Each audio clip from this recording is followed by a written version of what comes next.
जय जिनेन्द्र। निज स्वरूप को परामरस, जामे भर्यो अपार। वंदो परमानंदमय, समय सार अविकार। कुंद कुंद मुनि चंद्रवर, अमृत चंद्र मुनि। आत्मरसी बनारसी, वंदो पद अरविंद। पंडित बनारसी दास जी कृत नाटक समय सार ग्रंथ के चतुर्दश गुण स्थान में से छठे गुण स्थान की चर्चा हम कर रहे हैं, जिस गुण स्थान का नाम है प्रमत्त विरत गुण स्थान। मुनिराज प्रमाद सहित तो हैं, किंतु व्रत के सहित हैं। प्रमाद अर्थात हमने देखा था स्वरूप में असावधानी, आत्म स्वरूप में लीन नहीं रह पाना, वो प्रमाद की दशा है। कोशिश पुरुषार्थ तो पूरी तरह से यही है कि आत्म स्वरूप में लीन रहें, किंतु जब वो नहीं कर पाते हैं तो किस तरह के शुभ भाव उन्हें होते हैं, उन शुभ भावों की चर्चा 28 मूल गुणों में की गई है। कल हमने बात की थी कि 28 मूल गुण में 5 महाव्रत, 5 समिति, 5 इंद्रिय विजय, 6 आवश्यक और 7 शेष गुण, इस तरह से 28 मूल गुण होते हैं। 7 शेष गुणों की चर्चा कल हमने की थी बनारसी दास जी के अनुसार, और आज हमें 5 महाव्रत, 5 समिति, 6 आवश्यक और 5 इंद्रिय विजय, इनकी चर्चा आज हमें करनी है। 5 आप ये भी बता कह रही थी पंचम का वो पंचम गुण पहले उसी की बात, हाँ पहले वही कर लेते हैं। पंचम गुण स्थान के काल की जो हमने चर्चा की थी, तो थोड़ा सा मुझे बताने में शायद स्पष्टता नहीं हो पाई, ऐसा लगा मुझे कि पंचम गुण स्थान का उत्कृष्ट काल और जगन्य काल बताया था। क्या बताया था आरती जी? उत्कृष्ट काल कितना और जगन्य काल कितना?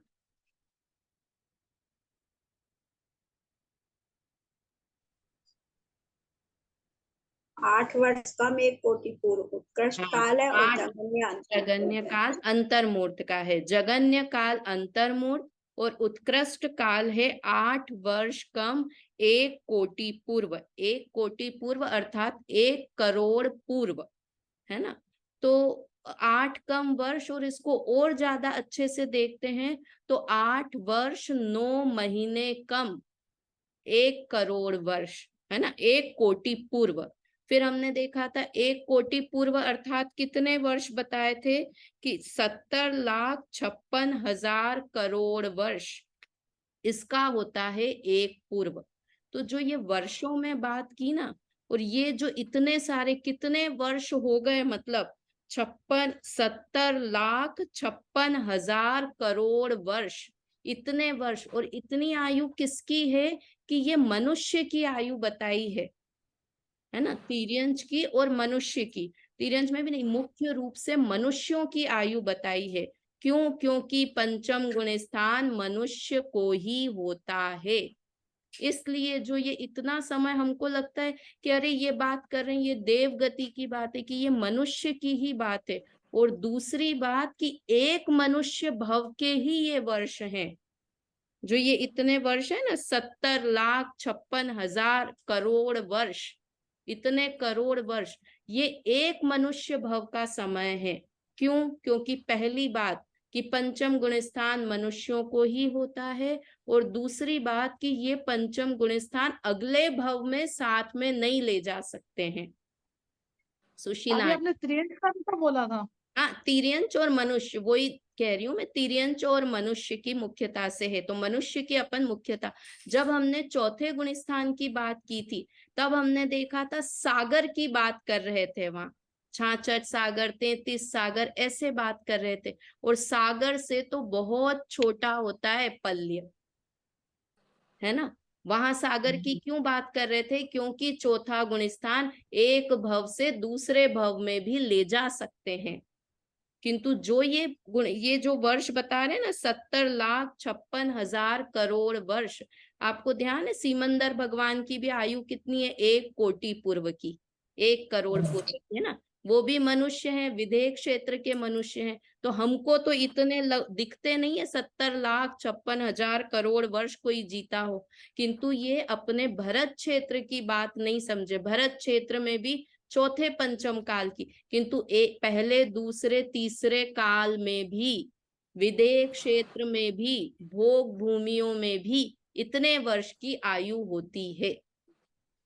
समझ में आया? इसलिए ये जो उत्कृष्ट काल पंचम काल का बताया गया है, तो मुझे 2 बात बतानी थी कि ये मनुष्य भव की ही बात है और एक ही मनुष्य भव की बात है ना। यहां से मर के दूसरे मनुष्य में चले गए तो ये पंचम गुण स्थान साथ में चला जाता होगा। जो यहाँ पर देखो प्रैक्टिकली भी सोचे ना अपन, पुष्पा आंटी, तो यहाँ पर उसने अनुव्रत लिए हुए हैं, पंचम गुण स्थान वर्ती ने, देश व्रत है ना, ये दर्शन प्रतिमा है, व्रत प्रतिमा। तो ये कोई कैसे अगले भव में ले जा सकता है? जन्म के बच्चे को क्या पता कि मैंने ब्रह्मचर्य प्रतिमा धारण की थी पूर्व भव में, 8 वर्ष के बच्चे से छोटा। और ये जो बताया 8 वर्ष कम 1 कोटि पूर्व, तो इसका भी लॉजिक है कि 8 वर्ष के पहले कोई पंचम गुणस्थान वर्ती नहीं हो सकता, है ना। और थोड़ा सा एक्सप्लेन करूं तो जैसे मेरा यहाँ से मरण हुआ, मैं पंचम गुणस्थान वर्ती थी, है ना, तो मेरा यहाँ से मरण हुआ, मैं अगली गति में गई, समझो मेरा विदेह क्षेत्र में जन्म हुआ, है ना, एक एग्जाम्पल देख रहे हैं। तो यहाँ से मेरा पंचम गुणस्थान मेरे साथ अगली गति में नहीं गया, वहां पर मैं 8 वर्ष की होंगी, उसके बाद वापस से सम्यक दर्शन तो गया मेरे साथ। जब मरण हुआ मेरा यहाँ से, तो मेरा गुणस्थान गिर गया और मैं चौथे गुणस्थान में हो गई। चौथे गुणस्थान सहित मेरा जन्म हुआ विदेह क्षेत्र में या कहीं भी, वहां भी 8 वर्ष की होंगी, तब मुझे वापस से दर्शन प्रतिमा, व्रत प्रतिमा, सामायिक प्रतिमा, यहाँ भले मैं सप्तम प्रतिमाधारी हूं, किंतु मुझे वापस वहां 8 वर्ष में वापस प्रतिमाएं धारण करनी होंगी। क्यों? क्योंकि 8 साल से छोटा बच्चा प्रतिमा का स्वरूप समझ ही नहीं सकता।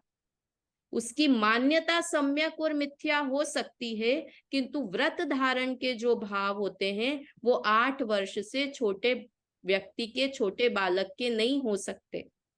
इसलिए जो ये कैलकुलेशन वैसे तो बताया, मनुष्य मर करके वापस मनुष्य थोड़ी हो जाएगा। हाँ, मैं एक एग्जाम्पल के लिए ना, विदेह क्षेत्र में भी कहते हैं ना 129 भद्र परिणामी जीव विदेह क्षेत्र में जाएंगे, वो तो सम्यक दर्शन रहित वाली मनुष्य से। मैं तो एक एग्जाम्पल बता रही हूँ कि अगर ऐसा माने तो भी प्रैक्टिकली अगर हम देखें तो पंचम गुणस्थान साथ में ले जाना प्रैक्टिकली नहीं बैठता है। इसलिए चौथा गुणस्थान, इसलिए जो ये कैलकुलेशन बताई है 8 वर्ष कम 70,56,000 करोड़ वर्ष, ये पंचम गुणस्थान का उत्कृष्ट काल है ना। अब मरण हुआ उस जीव का, तो या तो वो पंचम गुणस्थान वाला छठे गुणस्थान वर्ती हो जाएगा, मुनिराज बन जाएगा, और या फिर मुनिराज बने पहले मरण हो गया तो चौथे गुणस्थान में चला जाएगा, है ना। छठे, सातवें, आठवें में भी आगे कभी मरण हुआ तो वापस चौथे में ही आना होगा उस जीव को, ठीक है। इसलिए ये बात की। तो अब हम मुनिराज की चर्चा प्रारंभ करते हैं। 28 मूल गुणों में हमने 7 शेष गुणों की चर्चा की थी, और अब हमें 81 नंबर का छंद पढ़ना है, जिसमें कि किसकी चर्चा है, मैं स्क्रीन शेयर करती हूँ एक बार। 3 पंजे जो हमने देखे थे, तो इसमें पंच अनुव्रत और पंच महाव्रत का स्वरूप, अनुव्रत की चर्चा हम पहले करके आए हैं, किंतु फिर भी इन्होंने यहाँ पर एक लाइन में बताई है। बोलते हैं 81 नंबर का दोहा एक साथ। हिंसा मृषा अदत्त धन, मैथुन परिग्रह साज, किंचित त्यागी अनुव्रती, सब त्यागी मुनिराज। हिंसा मतलब हिंसा, झूठ, मृषा मतलब झूठ, अदत्त धन अर्थात बिना दिया हुआ धन, मैथुन मतलब ब्रह्मचर्य का उल्टा मैथुन, और परिग्रह, ये 5 प्रकार का पापों का किंचित त्याग, किंचित त्यागी अनुव्रति, इन पांचों का किंचित त्याग करने वाला अर्थात एक देश त्याग करने वाला अनुव्रति है, और सब त्यागी मुनिराज, और पूरी तरह से त्याग करने वाले महाव्रती मुनिराज हैं।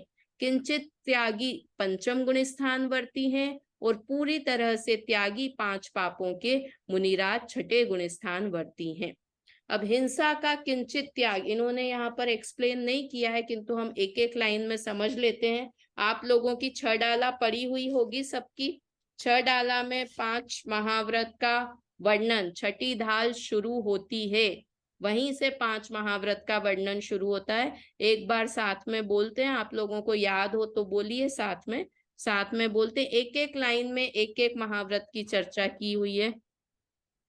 तीसरे नंबर का नहीं, पहले नंबर का छंद ही है, षटकाय जीवन हरन ते तव विधि दरब हिंसा करी, रागादि भाव निवारते हिंसान भावित अवतरी, जिनके न लेश मृषान जल मृण हूँ बिनाती योग है, 8-10 सहस विधिशील ब्रह्म में निचरमी रहे, अंतर चतुर्दश भेद बाधिर, संग 10 दाते चले। बस यहीं तक ही 5 महाव्रत का वर्णन है। 5 लाइन में 5 महाव्रत का वर्णन किया है। एक लाइन की 4 दोहे की और दूसरे दोहे की पहली लाइन, है ना। षटकाय जीवन हनन ते सब विधि दरब हिंसा टरी, रागादि भाव निवारते हिंसान भावित अवतरी। ये 2 लाइन में अहिंसा महाव्रत का वर्णन है कि 6 प्रकार के जीवों की हिंसा का त्याग करना। 6 प्रकार के जीव कौन हो गए? 5 स्थावर और 1 त्रस, ऐसे 6। कई बार लगता है स्थावर यानी एकेंद्रिय, तो 5 तो एकेंद्रिय जीवों के लिए कह दिया, और एक त्रस में सब आ गए, 2 इंद्री, 3 इंद्री, 4 इंद्री, पंचेंद्री। पंचेंद्री में भी संगी और असंगी, क्योंकि स्थावर जीव का संसार बहुत बड़ा है। इसलिए षट काय में एक एक, पृथ्वी का एक, जल का एक, अग्नि का एक, वायु, सबको अलग अलग अलग लिया, है ना, क्योंकि बहुत सारा होता है, पवन, अग्नि, जल, वायु, सब बहुत सारी हैं। तो इस तरह से 6 प्रकार के जीवों की हिंसा का त्याग करना, ये त्रस द्रव्य हिंसा का त्याग है, और रागादि भावों का त्याग करना, ये भाव हिंसा का त्याग है। और मुनिराज दोनों प्रकार की हिंसा नहीं करते हैं, इसलिए मुनिराज अहिंसा महाव्रत के धारी होते हैं, है ना। पंचम गुण स्थान में क्या देखा था कि एक विरोधी, एक संकल्पी हिंसा के त्यागी होते हैं, और बाकी छोड़ने की कोशिश करते हैं बाकी हिंसा को। मतलब त्रस हिंसा के तो त्यागी होते हैं, त्रस में से भी ये भेद कर दिए, और स्थावर की हिंसा के कम से कम हिंसा करते हैं स्थावर जीवों की, और मुनिराज पूरी तरह से हिंसा का त्याग करते हैं, इसलिए अहिंसा महाव्रत है। सत्य महाव्रत क्या है? जिनके न लेश मृषा, उनके थोड़ा भी झूठ नहीं है, थोड़ा भी झूठ नहीं बोलते हैं। देखो, बोलने से रिलेटेड भी बहुत सारे व्रत है।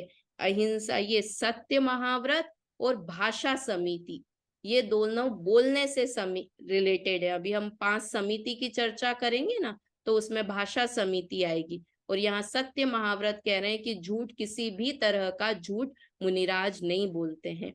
देखो, एक बात बताती हूँ, हम छोटे थे जब पढ़ते थे कि एक कहानी सुनाते थे कि एक व्यक्ति है, जब झूठ की बात पढ़ते थे ना, हम यहाँ बीच में खड़े हुए हैं, और एक कोई कसाई है जो कि गाय के पीछे भाग रहा है उसे मारने के लिए। अब आरती जी, आपको पूछा, वो भाग रहा है, इधर से गाय भागी, पीछे पीछे वो भाग रहा है, तो आपसे पूछा कि भाई वो गाय कहाँ गई है, इधर गई, लेफ्ट गई है या राइट गई है? हमें उसके हाथ में दिख रही है तलवार, चाकू, जो भी, जिससे वो मारने वाला है उसको। अब हम क्या करेंगे? सही जगह रास्ता बताएंगे कि वो लेफ्ट गई है, या झूठ बोल देंगे कि नहीं वो तो राइट गई है? क्या करना सही है?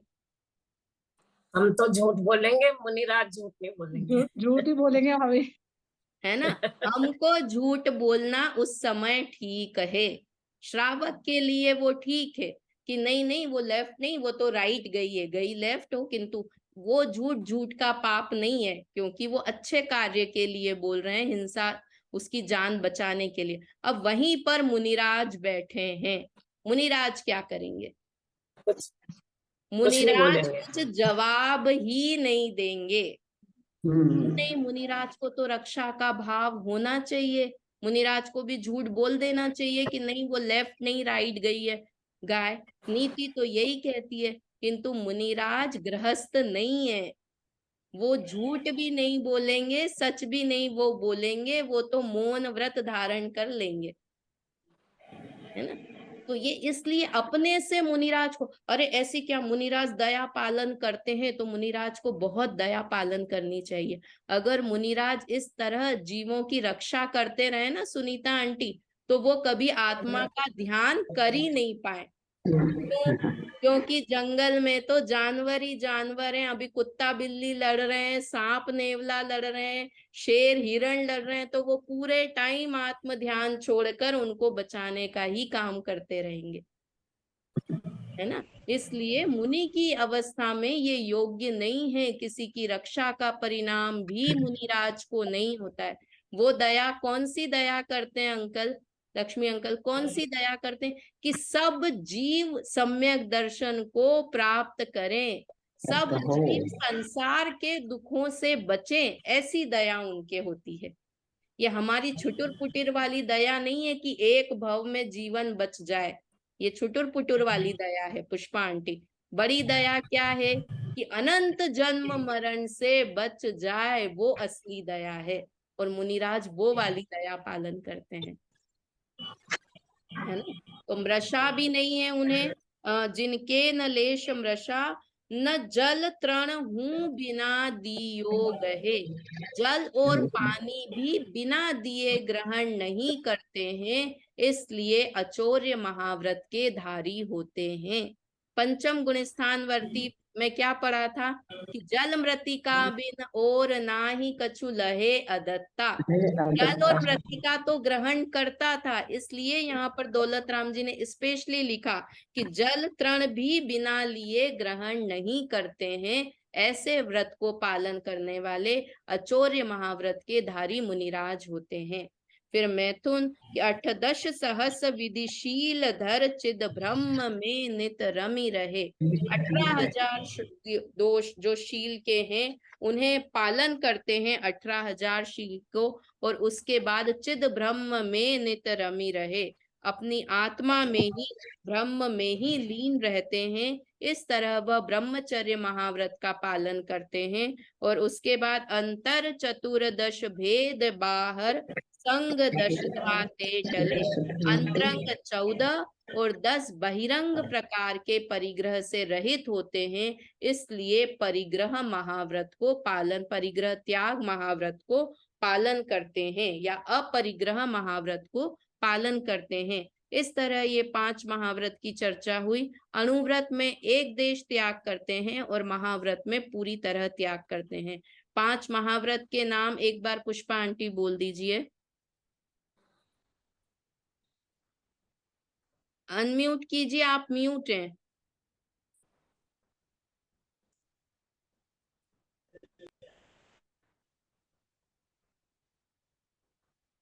नहीं, नहीं हो पा रहे हैं। बोलिए लक्ष्मी अंकल, आप बोलिए 5 महाव्रत के नाम। आवाज नहीं आ रही पुष्पा आंटी आपकी। अभी ठीक हो गया।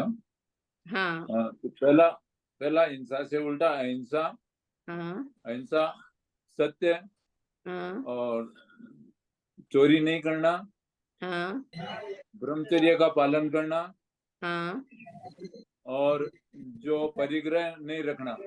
हाँ, वेरी गुड। ये 5 महाव्रत होते हैं।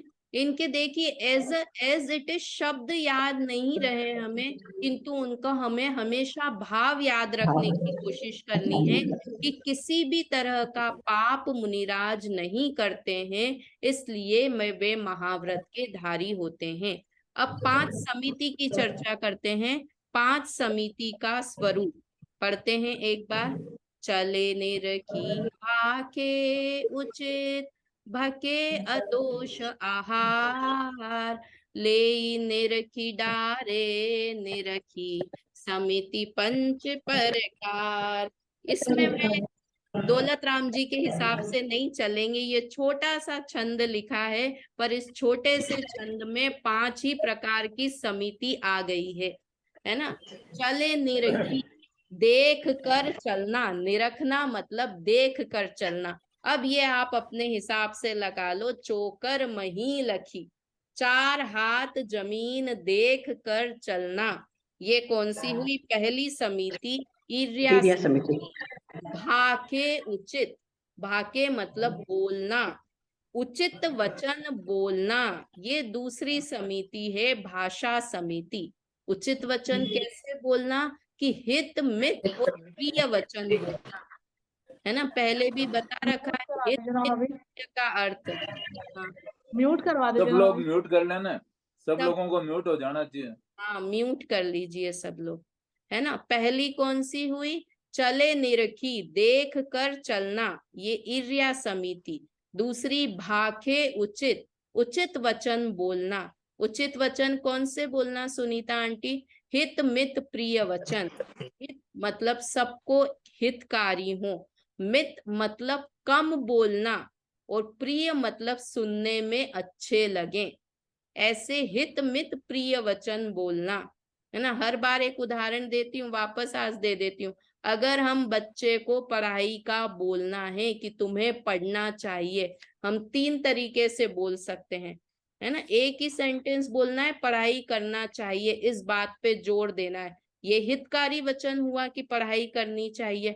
अब हम उसे आधा घंटा बैठ के लेक्चर दें, तुम्हें पढ़ना चाहिए, इससे तुम बहुत बड़े आदमी बन जाओगे, बहुत पैसा कमाओगे, जो जो पढ़ते हैं वो ऐसे बनते हैं, तो ये हितकारी तो हुआ किंतु मित वचन नहीं हुआ। बच्चा भागने लगेगा कि मम्मी जब देखो तब क्लास लेने लगती हैं, तो ये हितकारी तो हुआ किंतु मित नहीं हुआ। फिर हितकारी तो हो किंतु प्रिय नहीं हो। क्या है? तुम पढ़ाई नहीं करते हो, तुम्हें बैठ के पढ़ना चाहिए, बहुत मूर्ख हो तुम, बिल्कुल नहीं सुनते हो, और तुम्हें मैं कमरे में बंद कर दूंगी। ये हितकारी तो हुआ किंतु प्रिय नहीं हुआ। मुनिराज क्या करते हैं? हित भी करेंगे, मित भी करेंगे, प्रिय भी होंगे, और उन्हें तो छोटा मोटा पढ़ाई करवाने का काम भी नहीं करना है, संसार सागर से पार उतारना है, जन्म मरण का नाश करना है। किंतु फिर भी इसलिए जो हमारे ग्रंथ आचार्यों ने लिखे हैं ना, रेखा जी, वो बहुत छोटे छोटे ग्रंथ लिखे हैं। तत्वार सूत्र ग्रंथ है ना, वो 4 पेज में पूरा हो जाए। 356 कितने छंद है? 355 56 छंद है ना, 357 सूत्र हैं, तो 357 लाइन है, 4 पेज का वो ग्रंथ लिख दिया उमा स्वामी आचार्य ने। मित था, ये मित था, हितकारी था और मित था। फिर ये इतना मोटा कैसे हो गया तत्वार सूत्र? ये तो सब बाद में पंडितों ने टीकाएं लिखी तो इतना मोटा ग्रंथ हो गया, नहीं तो ओरिजिनल कुंद कुंद आचार्य का ग्रंथ पढ़े, 2-2 लाइन की गाथाएं छोटी छोटी सी। तो ये हितकारी भी हैं, मित भी हैं। इस तरह हमारे मुनिराज हित मित प्रिय वचन बोलते हैं, ये भाषा समिति हुई, है ना। चले निरखी ईर्ष्या समिति, भाके उचित भाषा समिति, भके अदोष आहार, भके मतलब खाना, निर्दोष आहार का ग्रहण करना। दौलत राम जी ने एकदम लंबा लिखा, 46 दोष बिना सुकुल सुकुल की घर पर, अच्छे श्रावक के घर पर 46 दोषों को टाल कर आहार करना, किंतु उन्होंने यहाँ पर शॉर्ट में लिख दिया अदोष आहार को खाना, इसे ऐष्णा समिति कहते हैं। 3 समिति हो गई, कौन कौन सी सुनीता आंटी? ईर्ष्या समिति, भाषा समिति और ऐष्णा समिति। चौथी समिति है लई निरखी डारे निरखी, देख कर उठाना देख कर रखना। अब किसको? गद्दे को देखकर उठाना रखना, कि गद्दा उनके पास ये कहाँ जो गद्दे को उठाकर देख के रखेंगे। किसको उठाकर देख के रखना? जो उनके पास सामान है उसे देखकर उठा के रखना। उनके पास 3 ही सामान है, पीछी, कमंडल और शास्त्र।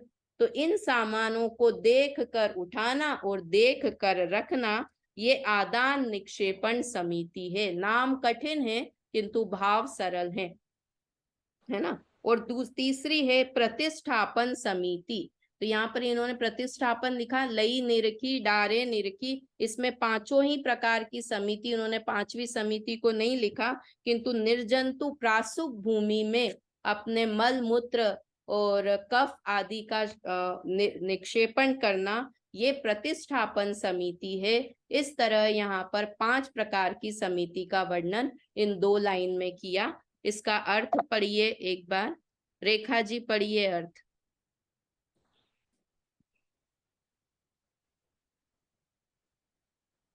भाभी मैं पढ़ नहीं पाऊंगी अभी। अच्छा, हाँ हाँ पढ़िए, कोई भी, हाँ पढ़िए, लक्ष्मी अंकल पढ़िए, आप पढ़िए।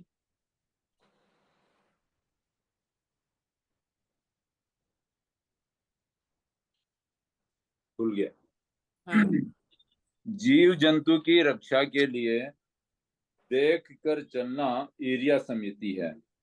हित मित प्रिय वचन बोलना भाषा समिति है। अंतराय रहित निर्दोष आहार लेना ऐसना समिति है। शरीर, पुस्तक, पीछी, कमंडलू आदि को देख शोध कर उठाना रखना आदान निक्षेपण समिति है। त्रसजीव रहित प्रासुक भूमि पर मल मूत्रादि छोड़ना प्रतिष्ठापना समिति है। ऐसी ये 5 समिति है। हाँ देखो, ये लखी निरखे डारे निरखी, इसमें 2 समिति की बात आ गई, आदान निक्षेपण समिति भी और प्रतिष्ठापन समिति भी। उठाकर देखना और रखना और साथ में मल मूत्र को भी रखना, डालते हैं ना किसी स्थान पर, तो यहाँ पर 2 समिति आ गई, लई निरखी डारे निरखी। और देखो हम बात करते हैं ना, मुनिराज के पास 3 ही चीजें होती है, अर्थ पढ़ने का ये फायदा होता है। यहाँ पर चौथी चीज भी बता दी सुशीला आंटी, क्या होता है? शरीर, शरीर है ना? शरीर नाम का तो है ना उनके, तो शरीर, पीछी, कमंडल और पुस्तक मतलब जिनवाणी आदि को देख कर उठाना और देख कर रखना, है ना। इसलिए वो सोते भी हैं तो जमीन साफ करके एक करवट सोते हैं। अब कई बार होता है ना, हम मुनिराज को कैसे पहचाने कि ये सच्चे द्रव्यलिंगी मुनिराज हैं या नहीं है? चलते हुए देख लेंगे ना तो समझ में आ जाएगा कि ये 28 मूलगुण का पालन कर रहे हैं या नहीं भाई साहब, है ना। देख कर समझ आ जाएगा। 4 हाथ भूमि देख कर चल रहे हैं या आपसे बाजू में बात करते हुए कि जयपुर का मौसम कैसा चल रहा है, आपकी तरफ देख कर बात कर रहे हैं या जमीन देख कर बात कर रहे हैं, 1 मिनट में समझ में आ जाता है। एक प्रवचन सुनेंगे तो समझ में आ जाएगा कि ये एषणा भाषा समिति का पालन हो रहा है या नहीं हो रहा है। किसी की हमें जांच कर कर उसे नीचे नहीं दिखाने की भावना है, किंतु क्या भावना है कि हम सच्चे देव शास्त्र गुरु के प्रति ही आस्थावान हो। किसी की चेक करने के लिए प्रवचन सुनने की बात नहीं कह रही हूं मैं तो ये कि हम सच्चे देव शास्त्र गुरु के ही पास जाएं, हमारा भव खराब नहीं हो जाए। हमें मनुष्य भव मिला है इसलिए परीक्षा की बात है ना। तो इस तरह से ये 5 समिति की बात हुई। ईर्ष्या भाषा। अब 6 आवश्यक, उसकी चर्चा यहाँ से की है बनारसी दास जी ने, नाम ही गिनाए हैं, हम शॉर्ट में चर्चा करते हैं। समता वंदन तुति करन पड़ को न सज्जा का उस सग मुद्रा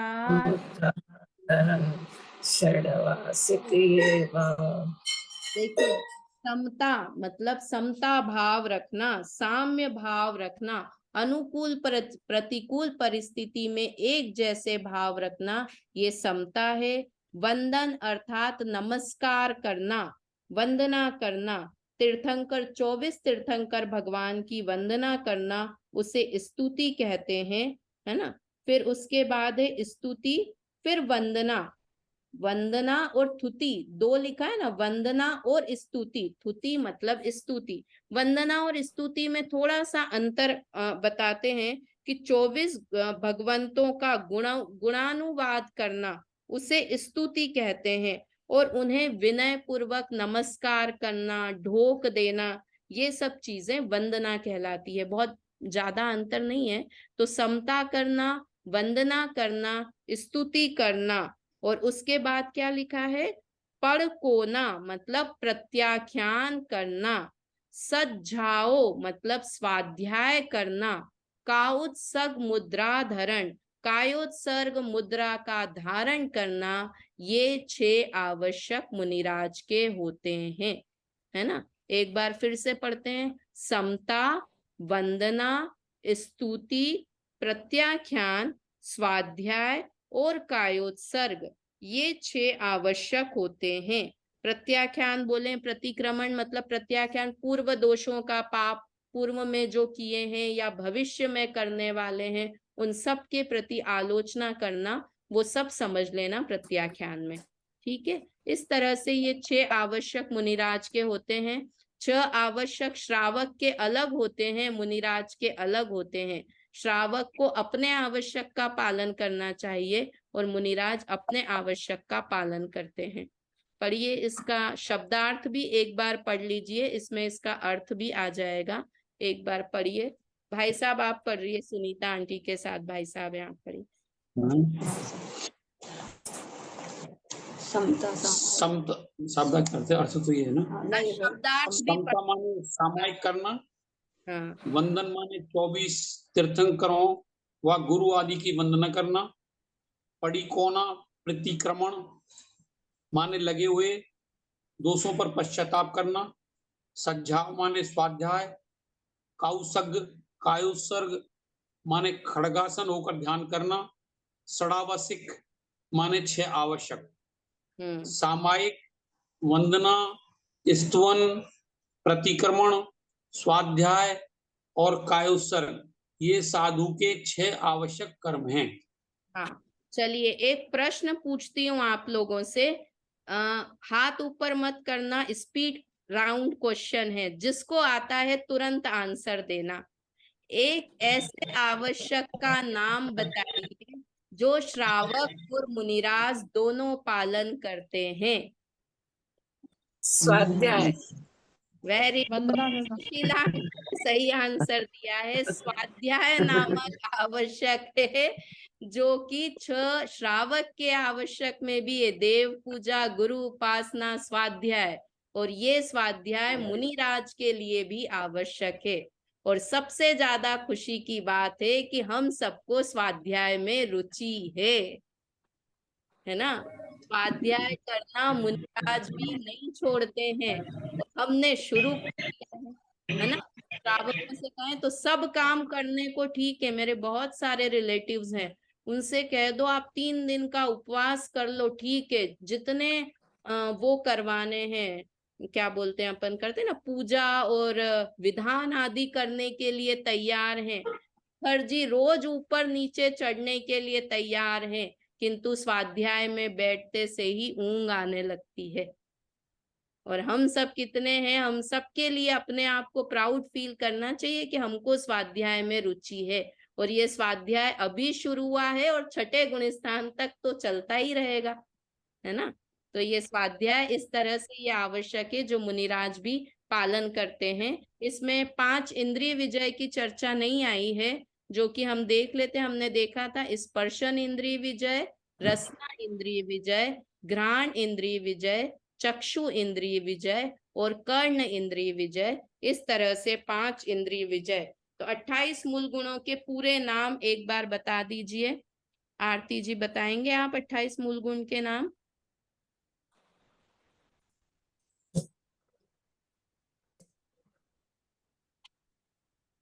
अनम्यूट करिए, आप अनम्यूट करिए।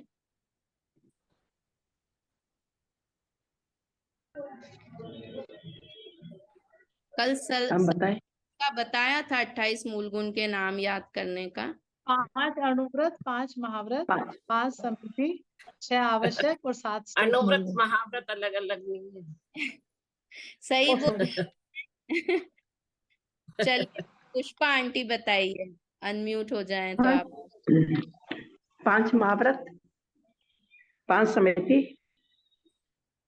7 आवश्यक और क्या 5 इंद्रिय विजय, इंद्रिय विषय, इंद्रिय, हाँ इंद्रिय कौन सा बचे? को विजय करना, हाँ 6 आवश्यक, 6 आवश्यक, वेरी गुड। और सरल तरीके से 3 पंजे, 1 छक्का, 1 सत्ता। 3 पंजे कौन से? 5 समिति, 5 इंद्रिय विजय, 5 महाव्रत, ये 3 5 5 5, फिर 1 6 6 आवश्यक और 7 शेष गुण। इस तरह ये 28 मूल गुणों का पालन मुनिराज करते हैं। अखंडित पालन, मूल गुण मतलब बेसिक गुण है ये जिनका कि वो पालन करते हैं। एक छंद और आज चल सकता है। हम कौन से गुण स्थान की चर्चा कर रहे हैं? छठे गुण स्थान की चर्चा कर रहे हैं।